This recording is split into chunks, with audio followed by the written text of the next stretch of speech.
हमारा topic polymer, जिसका part number 5 हम कर रहे हैं। इससे पहले हमने पार्ट नंबर 4 तक कर लिया और उसके अंदर हमारी बहुलकीकरण की विधियां चल रही थी, जिसके अंदर हमने बहुलकीकरण की विधियों को 2 भागों में डिवाइड किया। पहले इसको योगात्मक बहुलकीकरण, दूसरा आता है संघनन बहुलीकरण।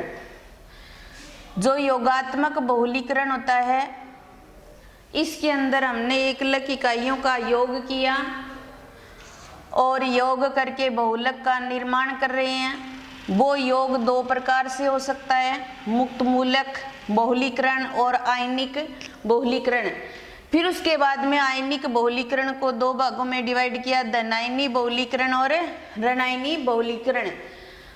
इससे पहले वाली जो पार्ट नंबर 4 था, जिसके अंदर हम योगात्मक बहुलीकरण में पहला पार्ट मुक्त मूलक योगात्मक बहुलीकरण शुरू कर चुके थे। जो मुक्त मूलक योगात्मक बहुलीकरण होता है, उसके अंदर मुक्त मूलक बनता है और मुक्त मूलक को मैं बता चुकी हूँ आपको कैसे बनता है। जब हम समास बंध विखंडन करवाते हैं, उस कंडीशन में मुक्त मूलक बनता है। बंध के दोनों इलेक्ट्रॉनों का समान रूप से विभाजन होता है, तो उसको समास बंध विखंडन कहा जाता है और उस दौरान मुक्त मूलक बनता है। और मुक्त मूलक जब एकलक इकाई के साथ जुड़ेगा, किसके साथ में? एकलक इकाई के साथ में जब जुड़ेगा और बहुलक का निर्माण करेगा, इसलिए उसको बोलेंगे मुक्त मूलक योगात्मक बहुलीकरण।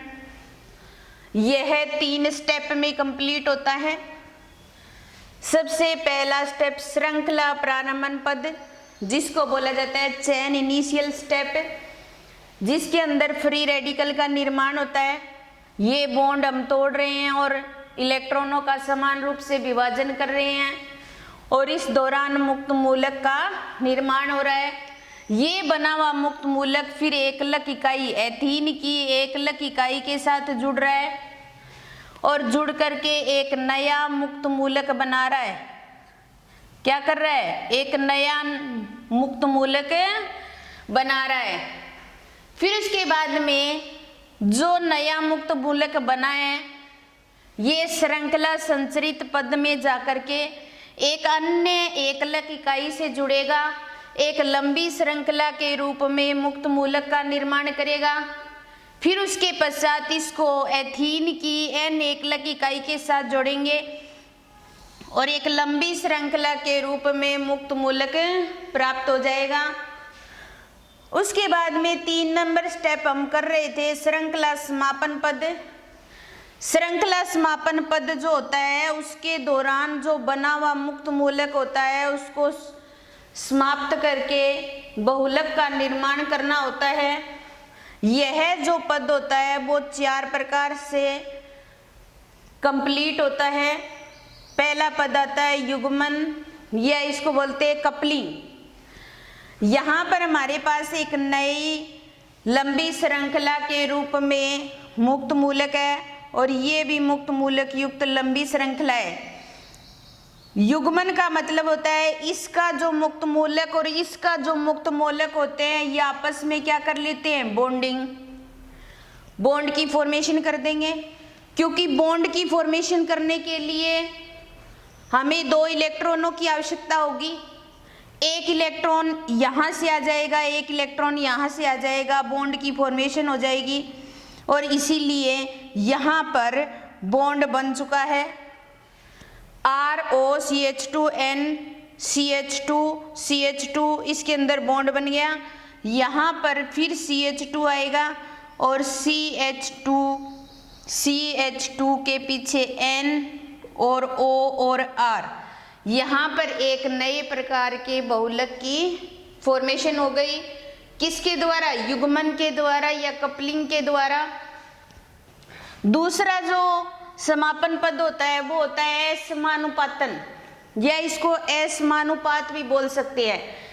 इसके अंदर यहाँ पर श्रृंखला संचरित पद में लंबी श्रृंखला के रूप में प्राप्त मुक्त मूलक, यही सेम मुक्त मूलक यहाँ है हमारे पास में। ये दोनों सीधी बॉन्डिंग ना करके सीधे समान रूप से इलेक्ट्रॉनों का की साझेदारी ना करके ये क्या करते हैं, एक हाइड्रोजन का ट्रांसफर करते हैं। चाहे ये एक हाइड्रोजन यहाँ से यहाँ चला जाए, चाहे एक हाइड्रोजन यहाँ से इसके पास में आ जाए। हमने क्या किया, यहाँ से एक हाइड्रोजन का ट्रांसफर यहाँ करवा दिया, तो यहाँ इसके साथ हाइड्रोजन जुड़कर CH3 हो गया, तो यहाँ पर फ्री रेडिकल खत्म हो गया, बहुलक की फॉर्मेशन हो गई। एक हाइड्रोजन जो यहाँ से हमने यहाँ भेजा था, इसलिए यहाँ CH आ गया, और ये और इसका जो इलेक्ट्रॉन है बॉन्डिंग करके यहाँ पर डबल बॉन्ड बना लेते हैं, इसलिए ये एक प्रकार का बहुलक हो गया और ये एक प्रकार का बहुलक का निर्माण हो गया। ये यहाँ तक हमने कल कर लिया था, पार्ट नंबर 4 के अंदर हमने ये पढ़ लिया था। उसके बाद में तीसरा जो पद आता है श्रृंखला स्थानांतरण द्वारा, इसके अंदर हम एक RH चेन ट्रांसफर एजेंट काम में लेते हैं, जिसको R और H के द्वारा शो किया जाता है। R और H के बीच में सिंगल बॉन्ड होता है, इसका एक इलेक्ट्रॉन इसके एक इलेक्ट्रॉन के द्वारा इसके अंदर बॉन्डिंग हुई है, या फिर इसको हिंदी में श्रृंखला अंतरकर्मक भी बोला जा सकता है। ये क्या करता है, जो हमारी फ्री रेडिकल वाली जो श्रृंखला है या मुक्त मूलक वाली जो श्रृंखला है हमारे पास में, उसके साथ में अभिक्रिया करता है RH, जिसको चेन ट्रांसफर एजेंट कहा जा सकता है। ये क्या करेगा, इसके साथ में रिएक्शन करेगा, तो इस R और H के बीच का जो बॉन्ड है वो टूट जाएगा, क्योंकि ये बॉन्ड क्या है, दो इलेक्ट्रॉनों की साझेदारी से बना है। ये हाइड्रोजन का ट्रांसफर हम इधर कर देंगे और ये प्राप्त हो जाएगा ROCH2 CH2N N और CH2, और यहाँ क्या प्राप्त हो जाएगा CH3, और R फ्री रेडिकल में चेंज हो जाएगा। तो इस चेन ट्रांसफर एजेंट के द्वारा भी हमने क्या किया, बहुलक का निर्माण किया, इस फ्री रेडिकल को समाप्त करके। चौथा जो पद आता है समापन का, वो होता है निरोधक। निरोधक जो होता है उसका काम होता है रुकावट करना, यानी कि रुकावट किसकी करेंगे, ये श्रृंखला बढ़ रही है, ये श्रृंखला और आगे ना बढ़े, इसलिए इस श्रृंखला को रोकना है। इस श्रृंखला को रोकने के लिए नाइट्रोबेंजीन काम में लेते हैं हम, या डाई नाइट्रोबेंजीन काम में ले सकते हैं। ये जो होते हैं दोनों ही कंपाउंड निरोधक का काम करते हैं।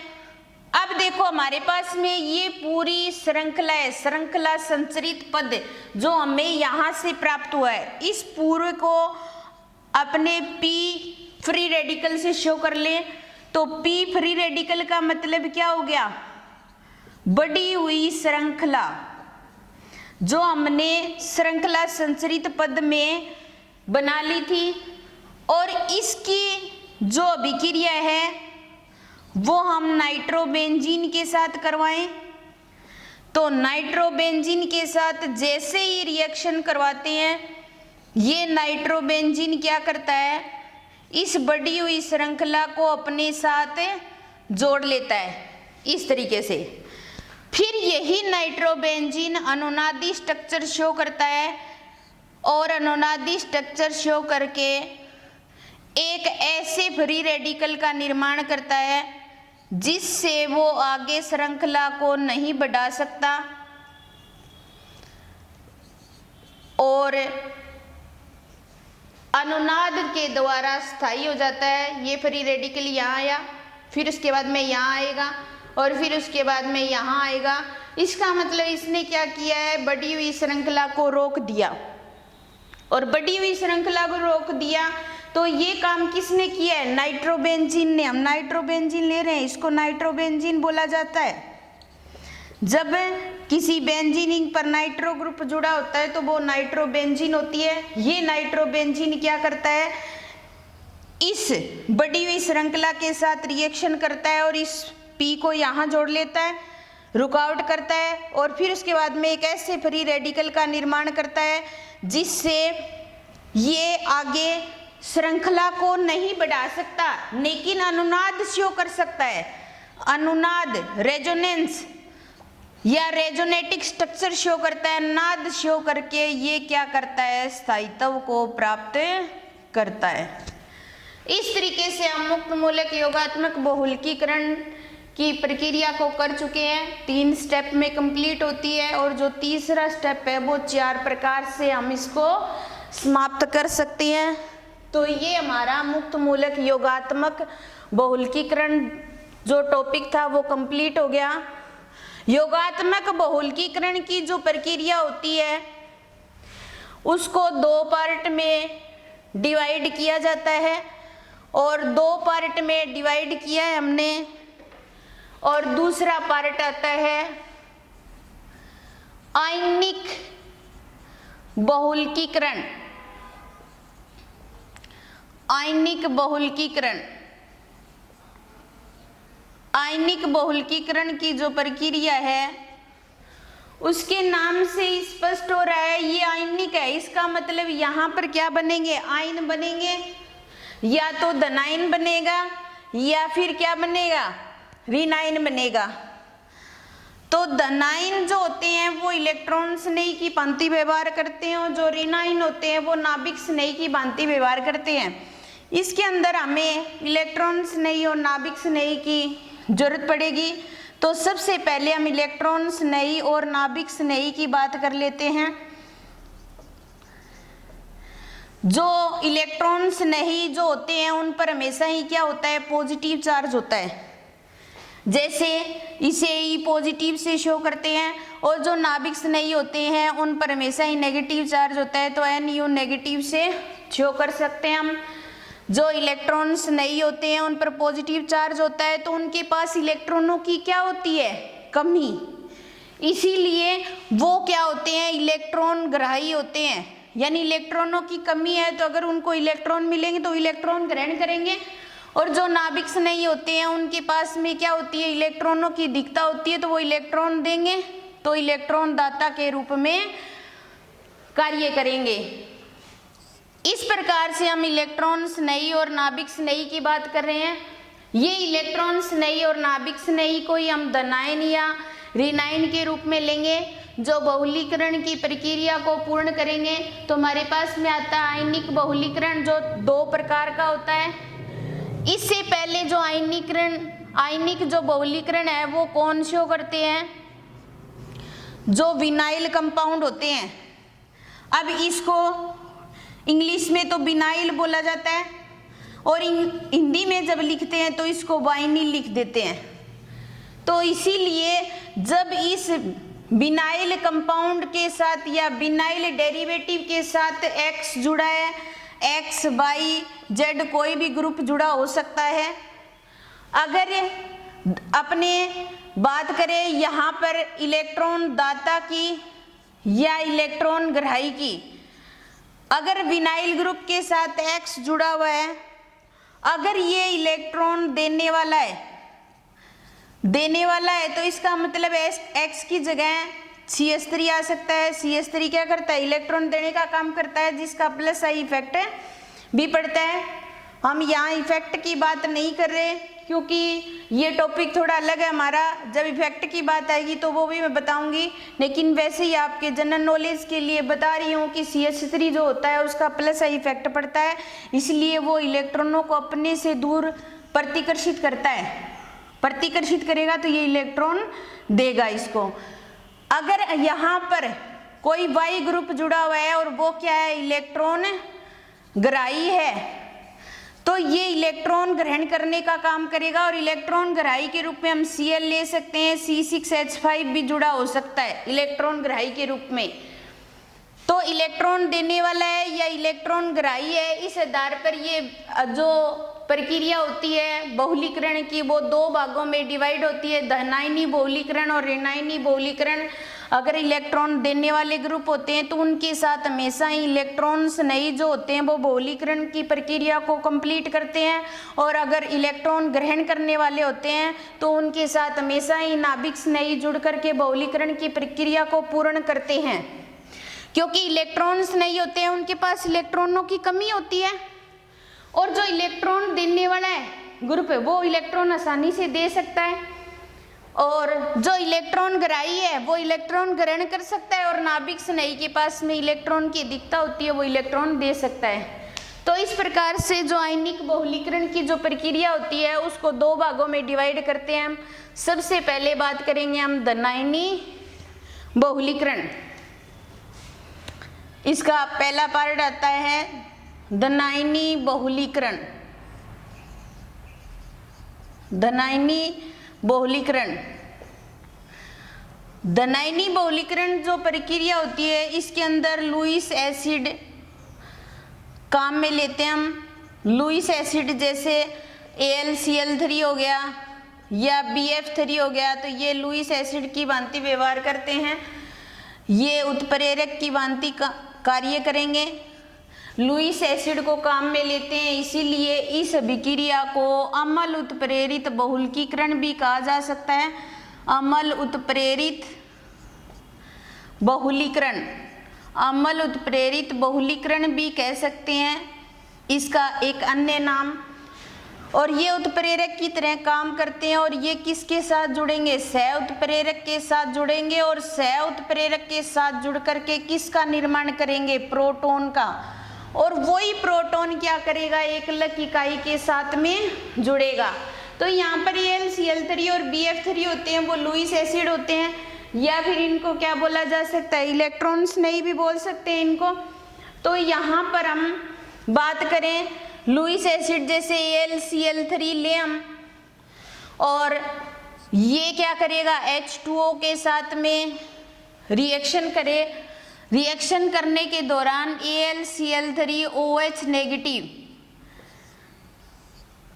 ये बनाएगा, और साथ में H पॉजिटिव बाहर निकलेगा। तो ये क्या है? प्रोटॉन है। ये प्रोटॉन क्या करेगा? एकलक इकाई के साथ जुड़ेगा, और एकलक इकाई के साथ जुड़ने के आधार पर ये जो धनायनी बहुलकीकरण की जो प्रक्रिया होती है ये भी 3 स्टेप में कंप्लीट होती है, 3 पदों में संपन्न होती है।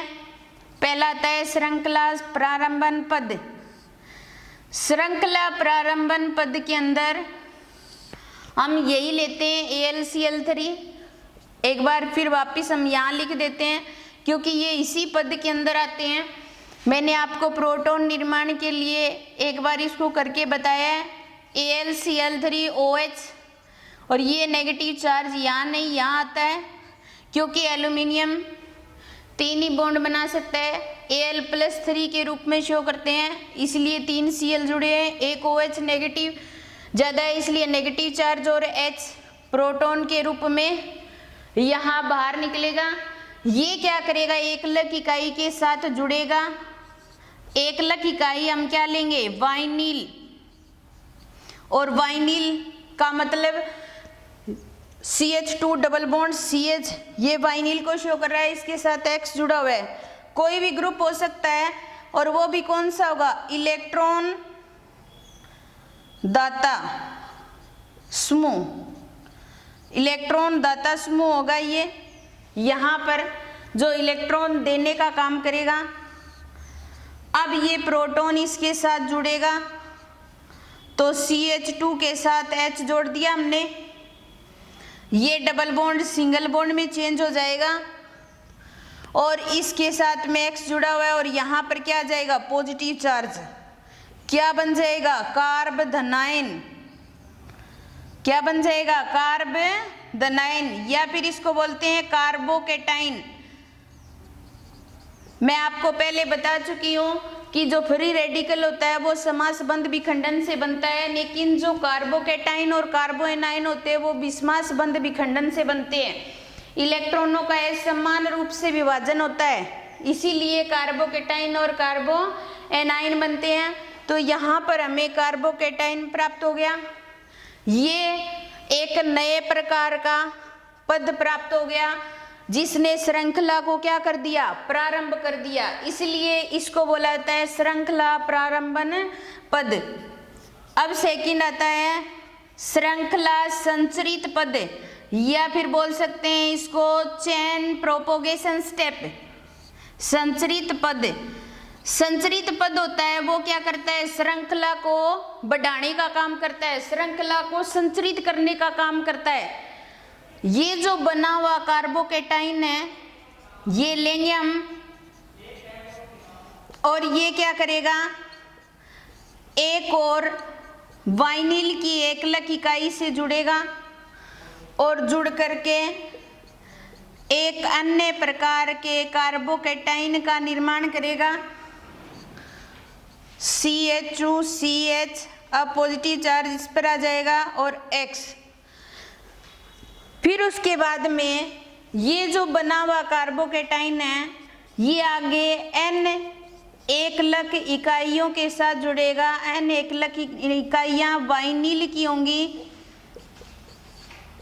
यहाँ पर हम CH2 डबल बॉन्ड CH और X, यहाँ पर हमने वाइनिल की जो एकलक इकाइयां काम में ली है वो कौन सी ली है, N एकलक इकाइयां काम में ली है। ये N एकलक इकाइयों के साथ जुड़ेगा और जुड़ करके H CH2 CH X ये वैसे की वैसे आ जाएगा। फिर N एकलक लिए हमने तो यहाँ पर क्या आ जाएगा CH2 CH X, और इसको हम ब्रैकेट में N लगा करके शो कर देंगे। फिर उसके बाद में CH2 CH X और इस पर क्या आ जाएगा पॉजिटिव चार्ज। एक लंबी श्रृंखला के रूप में हमें कार्बोकेटाइन प्राप्त हो गया। अब जो बना हुआ कार्बोकेटाइन है उसको लेंगे हम और श्रृंखला समापन पद कंप्लीट करेंगे। तो लास्ट आता है श्रृंखला समापन पद। श्रृंखला समापन पद जिसको बोला जाता है चेन टर्मिनेशन स्टेप। ये जो बना हुआ कार्बोकेटाइन वाली जो श्रृंखला है इसको लेंगे। जो धनायनी बहुलीकरण होता है उसके अंदर श्रृंखला समापन पद या तो स्वतः ही कंप्लीट हो जाता है, स्पॉन्टेनियस बोलते हैं, स्वतः ही कंप्लीट हो जाता है, या फिर कोई नाभिक से नहीं जोड़ करके कंप्लीट कर सकते हैं। तो दो प्रकार से कंप्लीट हो सकता है, या तो स्वतः ही हो जाएगा या फिर हम उसके साथ में नाभिक से नहीं जोड़ेंगे। तो इस श्रृंखला संचरित पद को लेंगे हम, और इस श्रृंखला संचरित पद को हम इस प्रकार शो कर रहे हैं। और इस श्रृंखला संचरित पद के अंदर सबसे पहले हम स्वतः ही क्या करवा रहे हैं, इस बहुलीकरण की प्रक्रिया को करवा रहे हैं। स्वतः का मतलब यहाँ पर हमने क्या किया, AlCl3 के साथ जब H2O की रिएक्शन करवाई तो यहाँ पर फर्स्ट पद में क्या बना था, ये नाभिक स्नेही। और नाभिक स्नेही क्यों कहते हैं, क्योंकि इस पे क्या है नेगेटिव चार्ज। ये क्या करेगा, इसके साथ में रिएक्शन करेगा और रिएक्शन करने के दौरान यहाँ पे H CH2 CH X और CH2 CH X, यहाँ N आ जाएगा और CH2 CH। अब यहाँ पे CH2 CH पॉजिटिव और X लिखा हुआ है, यहाँ से एक हाइड्रोजन इस OH के साथ चला जाएगा तो यहाँ पर क्या रहेगा CH, और इस CH और CH के बीच में क्या आ जाएगा, डबल बॉन्ड आ जाएगा, प्लस AlCl3 और प्लस में H2O। तो यहाँ हमने जो उत्प्रेरक काम में लिया था वो वापिस बन गया और साथ में सह उत्प्रेरक भी बन गया। तो ये जो प्रक्रिया होती है वो स्वतः होती है, इसीलिए जो धनायनी बहुलीकरण होता है उसमें स्वतः भी बहुलकीकरण की प्रक्रिया हो सकती है, या फिर हम नाभिक से नहीं जोड़ कर करें दूसरे प्रकार से, तो कोई नाभिक से नहीं जोड़ सकते हैं। यही श्रृंखला वापिस लेंगे हम, CH2 CH पर पॉजिटिव चार्ज और X, कोई नाभिक से नहीं ले, मान लो ए नेगेटिव ले लें तो ये नाभिक स्नेही की भांति व्यवहार कर रहा है, क्योंकि इस पर क्या है, नेगेटिव चार्ज। अब क्या करेगा, ये नाभिक स्नेही के साथ में यहाँ से एक हाइड्रोजन जुड़ जाएगा, तो एक हाइड्रोजन नाभिक स्नेही के साथ जुड़ेगा तो बाहर निकल जाएगा, इसीलिए CH2N, और यहाँ से एक हाइड्रोजन निकल गया तो यहाँ पर क्या बचेगा, CH, और इस CH और CH के बीच में डबल बॉन्ड आ जाएगा और A और H। तो हम क्या कर सकते हैं, दनाइनी बहुलकीकरण का जो समापन पद है वो दो प्रकार से करवा सकते हैं, एक तो स्पॉन्टेनियस या स्वतः प्रकार से, दूसरा नाभिक स्नेही। स्वतः यहाँ पर फर्स्ट पद में जो बना हुआ नाभिक स्नेही था उसके साथ में रिएक्शन करवा करके हमने इसको कंप्लीट करवा दिया, और दूसरा नाभिक स्नेही जोड़कर भी हमने इस बहुलक का निर्माण कर दिया। तो इस तरीके से दनाइनी बहुलीकरण के द्वारा हम बहुलक का निर्माण कर सकते हैं। उसके बाद में हम नेक्स्ट ऋणायनी बहुलीकरण बाद में करेंगे। धन्यवाद।